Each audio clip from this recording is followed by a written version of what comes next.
In the sunlit kitchen, I was preparing my son's lunch box. Early October in Connecticut had already turned chilly. Outside the window, maple leaves were beginning to turn red. In this suburban town, luxury cars would stream toward the city each morning, heading to their offices. "Mom, soccer practice might run late today." Ethan, my freshman in high school, came rushing down the stairs. He'd grown taller recently, now surpassing my shoulder height. In his navy blazer, white shirt, and gray slacks, he looked just like his father in his younger days, the same gentle eyes and calm demeanor. Watching my son excel both in sports and academics, I couldn't help but see shadows of my late husband. "Soccer practice. What time will you be home for dinner?" "Probably after 6. Everyone's working hard for next week's game." Ethan grabbed orange juice from the fridge and drank it in one gulp. His grades were excellent, and he was athletic too. For the past 3 years, we'd managed somehow, just the two of us. Since Tom's sudden passing from a heart attack, every day had been a battle. My job as a real estate broker kept me busy, and an annual income of $85,000 wasn't much in this affluent suburb. Still, considering my son's education, I couldn't afford to give up this job. I smoothed my brown hair and slipped into my modest suit. This was my style. "Ethan, keys." I tossed the car keys, and my son caught them skillfully. It was a 15-minute drive to Greenwich High School. This time was our precious moment for conversation. Caught in morning traffic, I enjoyed our casual chatter. Perhaps this was my happiest time of day. The morning tranquility was broken by a phone call from my mother. "Jennifer, about Vanessa's party tomorrow." Mother Patricia's voice echoed through the receiver. My mother, proud of her social influence, was always preoccupied with my sister Vanessa's affairs. Mother was pretentious and vain, particularly excessive in her doting on my sister. "Yes, of course I'll be there. The venue is La Scale. The dress code is semi-formal, so please wear something appropriate. Not like that plain outfit you wore to last year's Christmas party." Behind Mother's words lurked her usual criticism. She disapproved of my modest appearance. Meanwhile, my sister Vanessa was Mother's ideal. Working as a nurse at Mercy General Hospital, she charmed everyone with her beauty and social grace. Her golden hair and model-like figure were Mother's pride and joy. Since childhood, my sister had been showered with Mother's affection. That evening, after finishing work, I received a call from Vanessa. "Jen. He's absolutely wonderful. Even better than I imagined." My sister's voice bubbled with excitement. Mother had been bragging about her fiancé's credentials and income to anyone who would listen. "He's such a wonderful person, with such potential." Mother took over the phone, boasting. "Nothing like your Tom. Poor Tom. He gave up his future and took a local job for your sake." Those words stung. Mother had never approved of my husband's modest background. That night, after my son had gone to bed, I stood by the living room window, gazing at the night sky. I remembered the day 3 years ago when I lost Tom to a sudden heart attack. Though he didn't have an impressive career, he was a kind, honest man. He still holds a special place in my heart. I know he limited his career to our local area for my sake, as we'd been together since high school. But that was our choice. Tomorrow is my sister's engagement party. I want to celebrate her sincerely. Yet I also felt lonely, being misunderstood within this family. Mother and my sister always looked down on my lifestyle, treating my choices as failures. Still, every time I see my son's sleeping face, I find the courage to move forward. He is my pride and hope. Late at night, in the quiet house, I began preparing for tomorrow's party. As I took out a modest navy dress from the closet, I thought about how tomorrow would bring another new day. I would accept both mother's words and my sister's boasting. That was my role, after all. One afternoon, I was in the middle of showing a property. The autumn sunlight filled the room, highlighting the property's best features. While negotiating prices with my client, my phone rang. It was from an unknown number. "Is this Mrs. Miller? Your son Ethan has been in an accident." In that moment, it felt as if the world had stopped. My ears were ringing, and voices seemed distant. It was a call from Greenwich High School staff. Ethan had been hit by a car that ran a red light while he was crossing at a crosswalk after school. A classmate who witnessed the accident called an ambulance, and teachers rushed to the scene. The emergency team had already arrived and was transporting him to Mercy General Hospital. "How serious is the accident?" As I asked with a trembling voice, the staff member hesitated before answering. "It appears to have been a severe impact. He's conscious, but..." I couldn't wait to hear the rest. After hastily apologizing to my client, I immediately got in my car. Even waiting a few seconds for traffic lights felt like an eternity. The honking of cars, the red autumn leaves on the street trees, everything seemed blurry. All I could think of was my son's smile. His smile this morning when I last saw him. That can't be the last. No, it can't be the last. My hands trembled on the steering wheel. Though I'd driven this road countless times, today it felt unusually long. Other cars seemed to move too slowly. Everything was too slow. On the way, I passed the accident scene. A police car was stopped there, with officers gathering evidence. White chalk lines had been drawn on the crosswalk, and textbooks and notebooks were scattered on the ground. I recognized them as Ethan's belongings. His uniform's blue tie fluttered in the wind. Seeing that, a sob escaped my throat. I arrived at the hospital at 2:45 p.m. Running into the emergency entrance, I was enveloped by a breathtaking tension. Doctors in white coats hurried back and forth, nurses carried equipment, and patient names echoed through the air. The smell of disinfectant stung my nose. A child's cry could be heard from somewhere. "The emergency room is down this hallway."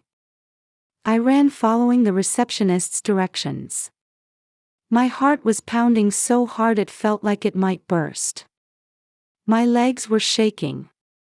But I couldn't stop. Reaching the treatment room, I found Ethan surrounded by medical staff. His face was pale, and his uniform was stained with blood. The monitor beeped ominously. An 4 needle was in his arm, and an oxygen mask covered his face.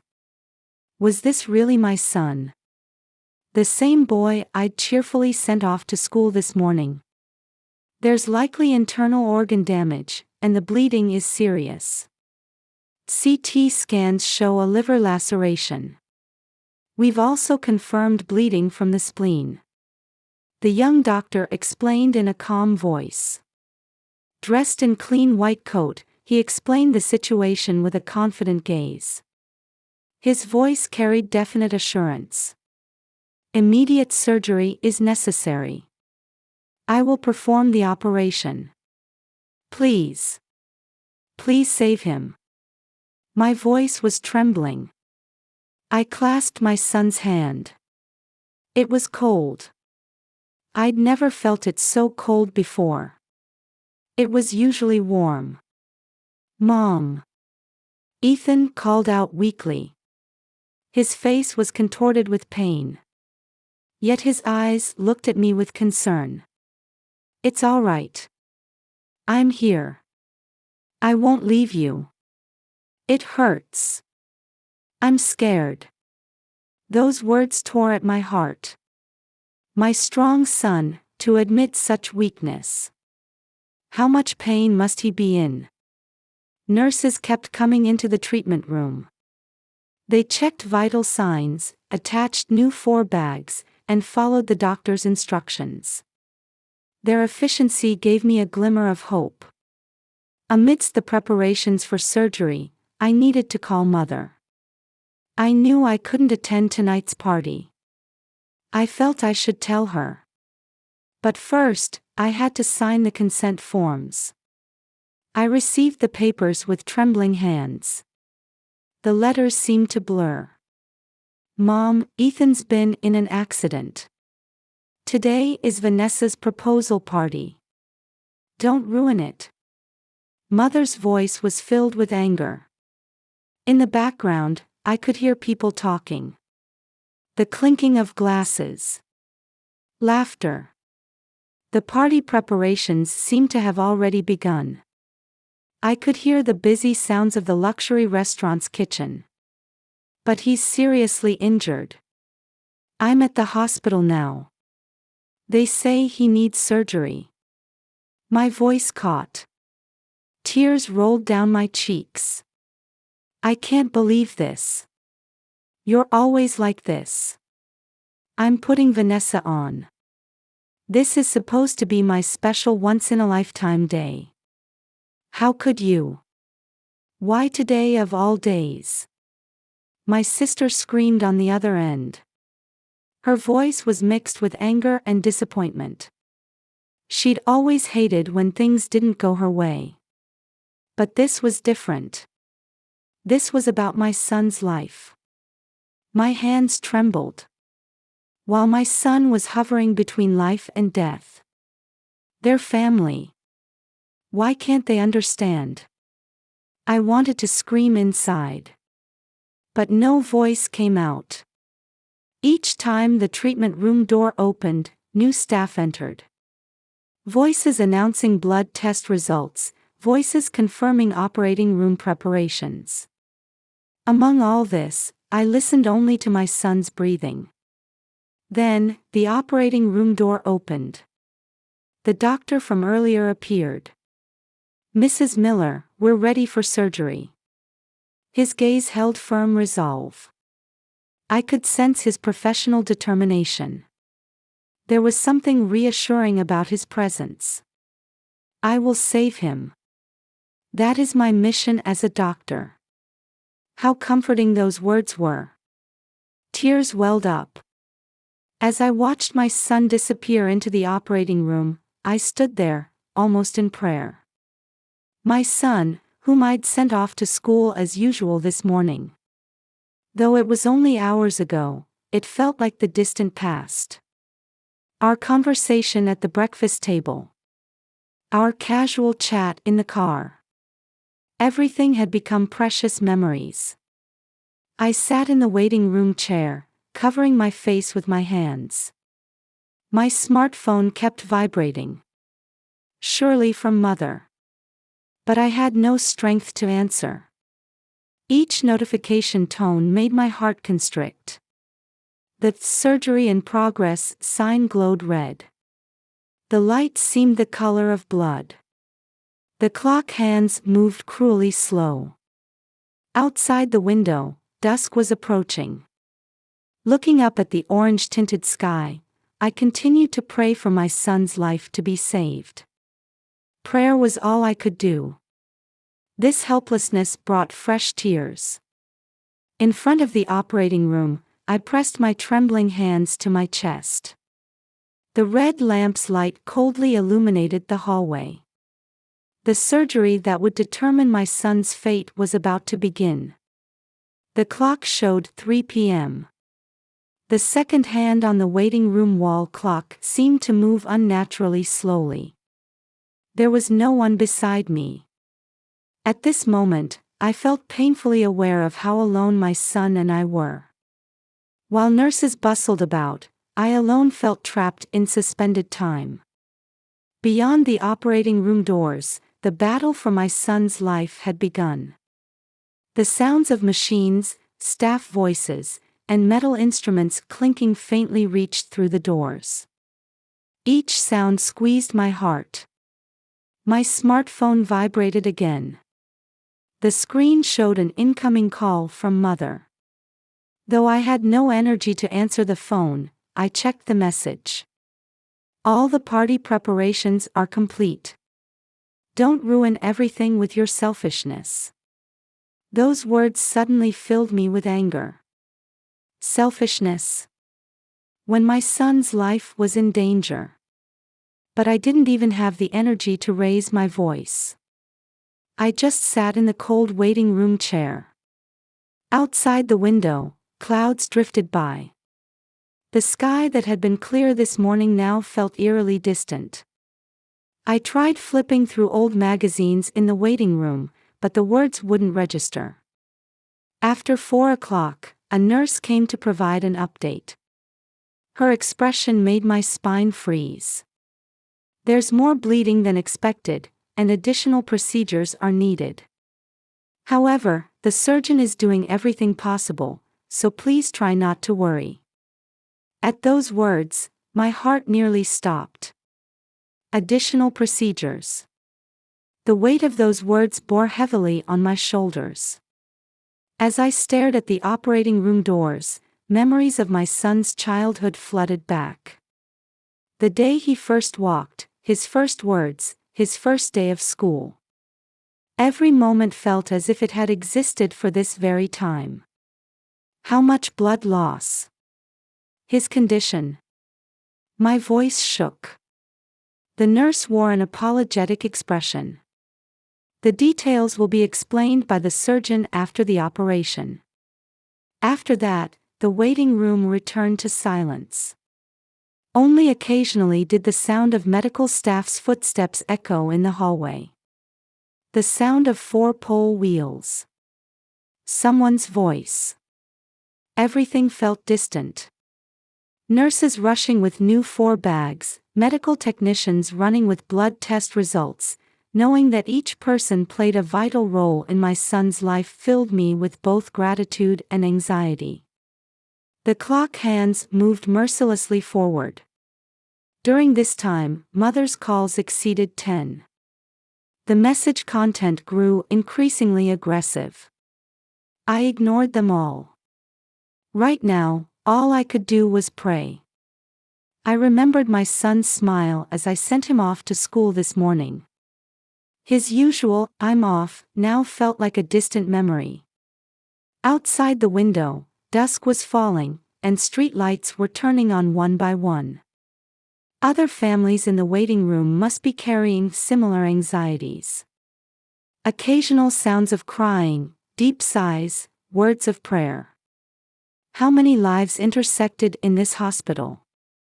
Just past 8 p.m., sudden activity broke out. The operating room doors opened, and medical staff began moving busily. I stood up, watching the scene with bated breath. The exhausted surgeon appeared. His white coat bore vivid traces of the surgery. In his appearance, I saw evidence of the 6-hour battle. His hair stuck to his forehead with sweat, and dark circles of fatigue showed under his eyes. "Mrs. Miller." His voice was slightly hoarse. "The surgery was successful. Your son has pulled through. We've repaired the liver laceration and stopped the bleeding from the spleen. His overall condition is stable." At that moment, my knees gave way. A nurse rushed to support me. Tears flowed uncontrollably. "Thank you, thank you." To my repeated words of gratitude, the doctor smiled quietly. His eyes showed the same relief. "We'll need to monitor his post-operative progress, but he's past the most critical stage. We'll observe him carefully in the ICU for 24 hours. It may take some time before he regains consciousness." "Mrs. Miller." He paused for a moment. The surrounding nurses also changed their expressions, as if noticing something. I apologize. I should have noticed at such a time, but you are. Just then, hurried footsteps echoed from down the hallway. The sound of high heels on the cold floor. Michael. Why aren't you at the party? Turning around, there stood my sister Vanessa. In an elegant dress, her face was flushed red. Behind her, several guests who seemed to have rushed from the party venue were visible. Vanessa. Dr. Bennett wore a confused expression. The surrounding medical staff also seemed to sense the sudden change in atmosphere, each stopping their movements. This is your sister Jennifer. Silence fell. Vanessa stood dumbfounded, looking back and forth between me and Dr. Bennett. Her eyes held a mix of surprise, anger, and something else. Why are you here? Vanessa's voice trembled. Her makeup was smeared, and tears glistened in her eyes. As a doctor, it is my mission to save the life before me. Dr. Bennett's voice, though quiet, conveyed strong conviction. Though signs of fatigue remained, his gaze was resolute. The proposal party can be postponed. But the chance to save a life comes only once. That is my belief. With his white coat swishing, he headed off to his next patient. His back radiated the pride and determination of a doctor. Only his footsteps echoed in the hallway. I watched him go with tears still blurring my vision. My son's life was saved. That alone was enough for now. Everything else could wait. Right now, I only wanted to think about my son's recovery. Through the ICU window, I could see my sleeping son. Though his face was still pale, I could sense his steady breathing. The monitor's sound announced quiet hope. That sound seemed to herald the beginning of a new morning. After leaving the hospital, we drove in heavy silence. Only the doctor's words that my son was maintaining stable condition in the ICU supported my heart. Our car quietly drove through the twilight streets as streetlights began turning on one by one. We arrived at La Scale restaurant after 9 p.m. Warm light spilled from the windows of the upscale restaurant overlooking Greenwich Harbor. A crimson carpet stretched across the front entrance, with a champagne gold balloon arch installed at the entrance. Staff in tuxedos greeted guests at the door. Yacht masts rose in the moonlight from the pier. Mrs. Miller. The doorman wore a puzzled expression. He must have known about my lateness. Stepping into the venue, the atmosphere changed instantly. Crystal chandeliers cast an elegant glow, and the space was decorated in white and gold. Pure white tablecloths covered the tables, adorned with elegant floral centerpieces. Large mirrors hung on the walls, with a champagne tower arranged in front of them. Each glass beautifully reflected the light. However, the expressions of gathered family and friends contrasted sharply with this lavish atmosphere. Faint whispers drifted through the venue, and the glances directed at us were thick with reproach. Cousin Maria openly turned away, while my paternal aunt clicked her tongue softly. On the silver trays held by catering staff, hors d'oeuvres remained untouched. I could see the bubbles quietly disappearing in expensive champagne glasses. So you finally came. Mother's voice was cold as ice. Her pearl necklace cast an ominous gleam at her throat. Beside her stood Vanessa, still in her dress. Her makeup was smeared, and her eyes were swollen. Her white dress embellished with silver sequins was now wrinkled. Vanessa. The moment I tried to speak, my sister cried out. Her voice seemed to make the background music pause for an instant. Why did you choose surgery over the party? Why did you ruin my special day?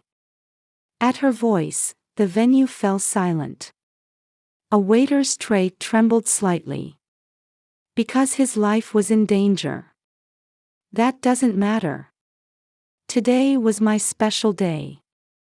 You ruined my once-in-a-lifetime proposal party. I spent months preparing. This dress was specially made to order. Vanessa's voice shook hysterically. The veins in her neck stood out. Everyone rearranged their schedules to be here. The venue was booked 6 months in advance. Vanessa, calm down. Mother placed her hand on Vanessa's shoulder. However, her eyes glared at me accusingly. Her pearl necklace swayed with her rapid breathing. Jennifer, you're always like this. Always thinking of yourself. It's your sister's most important day, and because you weren't here, the planned speeches and photos, everything was ruined. Each of Mother's words stabbed like a knife. The background music made her words even more piercing. Thinking of myself. My voice trembled. Anger and sadness welled up. My son's life was in danger. He just finished a 6-hour major surgery. You call that thinking of myself? Mother, he's your grandson. Relatives gathered around us like an audience at a theater. Under the luxurious chandeliers, an ugly family dispute was about to begin. Aunt Margaret, clutching an expensive clutch bag to her chest, spoke up. But, dear, the party was planned months ago. We specially made time to come from New York. That's right, Cousin Sophia chimed in. Everyone cleared their schedules to be here. All the surprises were prepared too. The relatives' voices of criticism piled up one after another. Hands holding champagne glasses trembled, ice cubes creating discordant sounds in the glasses. Just then, there was a sound at the venue entrance. As the heavy doors opened, everyone turned. There stood Dr. Bennett. Though he had changed from his surgical scrubs into a suit, his face still showed signs of fatigue. His tie was slightly crooked, different from his usual perfect appearance. It was clear evidence of the long hours of surgery. Michael. Vanessa started to rush over. Her high heels echoed on the marble floor. However, Dr. Bennett quietly raised his hand. The gesture carried a sense of determination. Vanessa, and everyone. Let me explain what happened today. His voice resonated throughout the venue. It was the voice of a professional doctor who had given serious explanations countless times. As a doctor, I chose to save the life before me. It was the life of a 15-year-old boy. He was in critical condition with internal injuries causing massive bleeding. When he was brought to the operating room, his blood pressure had dropped to dangerous levels. Dr. Bennett continued speaking, giving weight to each word. His voice mixed professional pride with personal conviction. The surgery lasted 6 hours. During that time, the boy's life was in danger multiple times. We fought desperately several times to prevent his heart from stopping. If we hadn't started the surgery immediately, he wouldn't be here now. A heavy silence fell over the venue. Only the sound of champagne bubbles could be faintly heard. And I have one more decision to make. Dr. Bennett's voice carried even stronger resolve. At that moment, the air in the venue seemed to freeze. I cannot marry someone who disregards human life. At those words, the venue erupted in murmurs. The sound of a glass being dropped could be heard, and someone let out a small cry. Michael! What are you saying? Vanessa's voice was almost a scream. Her hand reached out into the air. I cannot compromise my beliefs as a doctor. I cannot accept values that prioritize a party over human life. Not as a doctor, and not as a human being. Mother intervened. Her pearl necklace swayed violently. What are you saying? On such an important day, in such a lovely venue. Do you know how much this party cost?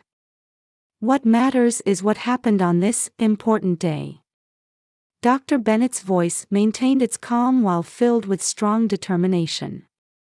His eyes swept across the room. In the operating room, we were fighting for a boy's life. During that time, did the people preparing for the party understand the weight of life? While worrying about decorations, dresses, and food, a young boy was hovering between life and death. Complete silence enveloped the venue. The chandelier light illuminated everyone's equally pale faces. Dr. Bennett slowly turned to face Vanessa. I'm sorry. But this is my decision. As a doctor and as a human being, I will stand by my convictions. At that moment, Vanessa's engagement ring fell to the marble floor. The sound of metal hitting marble rang out with eerie clarity. It was like a bell tolling the end of everything. Various voices began rising from among the relatives. Voices of condemnation, sympathy, confusion. Amidst the swirling voices in the venue, Mother and Vanessa stood isolated. Their figures in expensive dresses now seemed somewhat pitiful.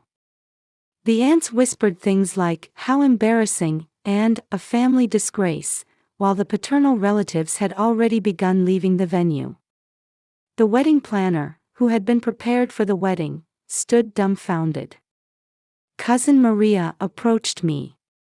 "Jennifer, is your son really all right?" At those words, I felt that finally someone understood the essence of the situation. I quietly closed my eyes. My son's life was saved. That was all that mattered to me now.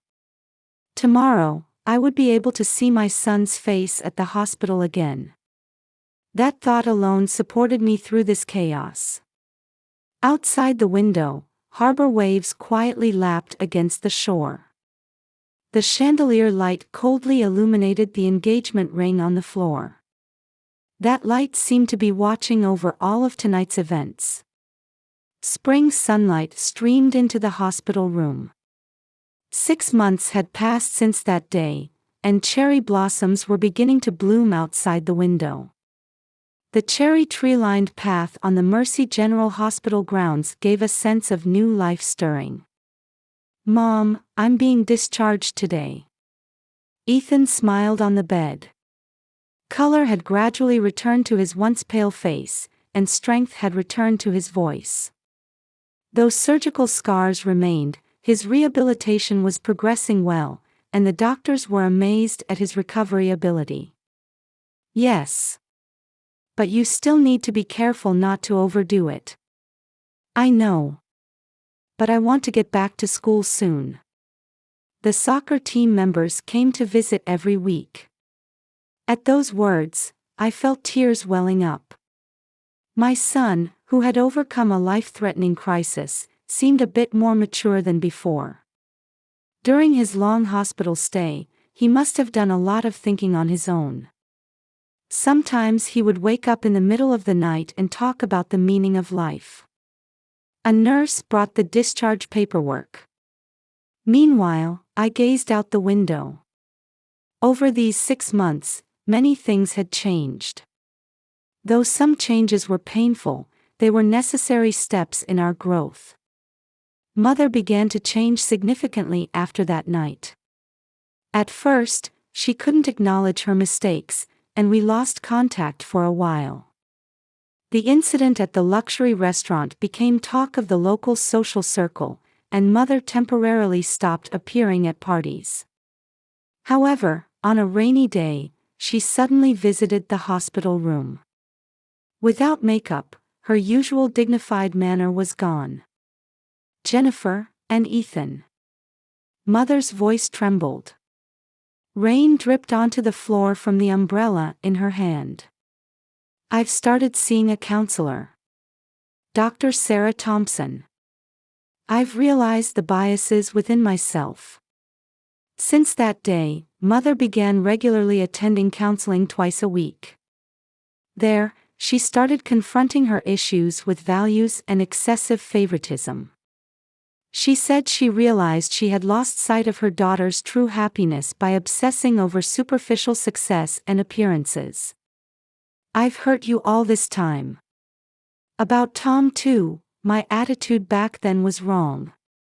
Mother apologized while looking at a photo of my late husband.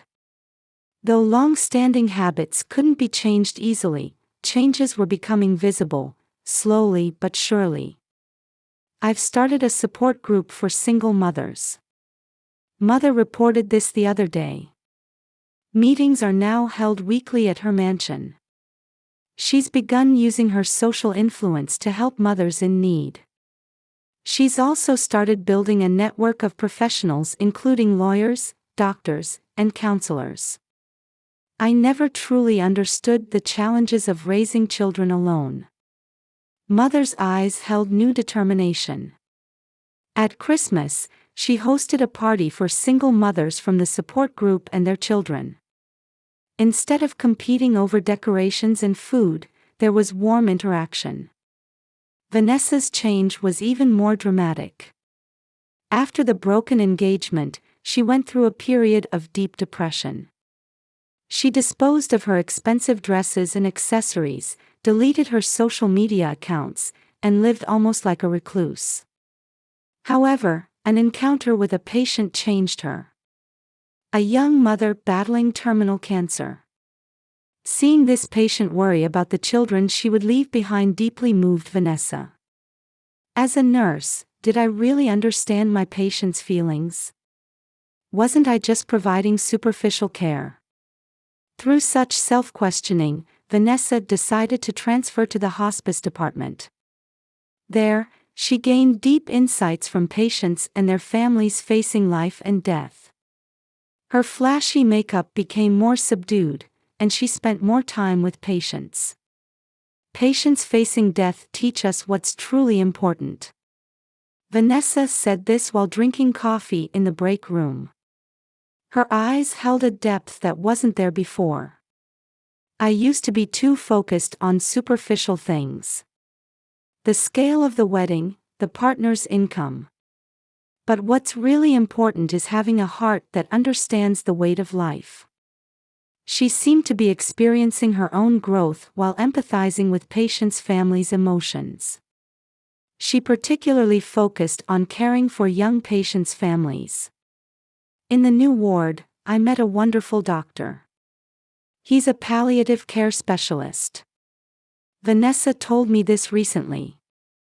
Her expression then had a different, gentler radiance than before. This time, it was a meeting with someone who understood the weight of life. There was no trace of the previous superficiality.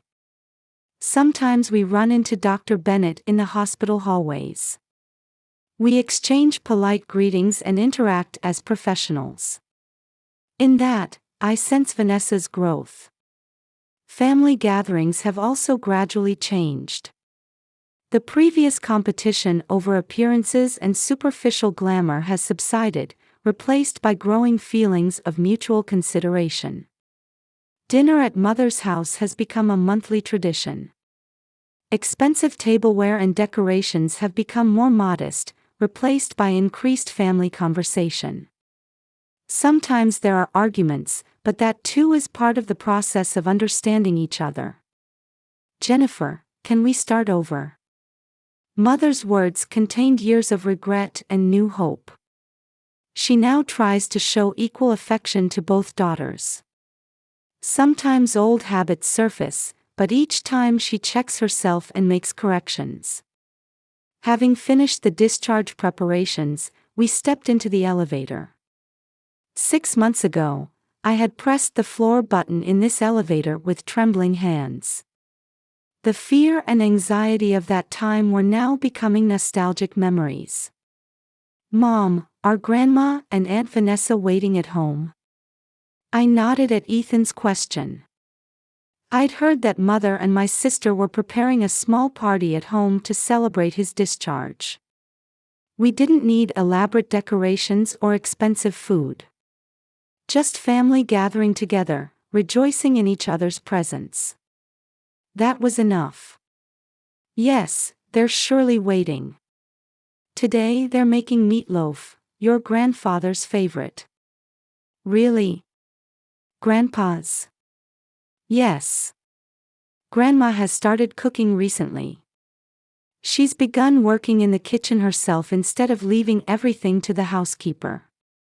My son showed a slightly surprised expression at Mother's new side. Change had definitely taken root in our daily lives. Leaving the hospital, a gentle spring breeze embraced us. Learning the weight of life, reaffirming family bonds, and taking steps toward a new future. These 6 months had become an irreplaceable time of growth for all of us. As I got into the car, I looked up at the sky. Clouds announcing a new season drifted across the blue sky. The scene seemed to be blessing our family's new beginning.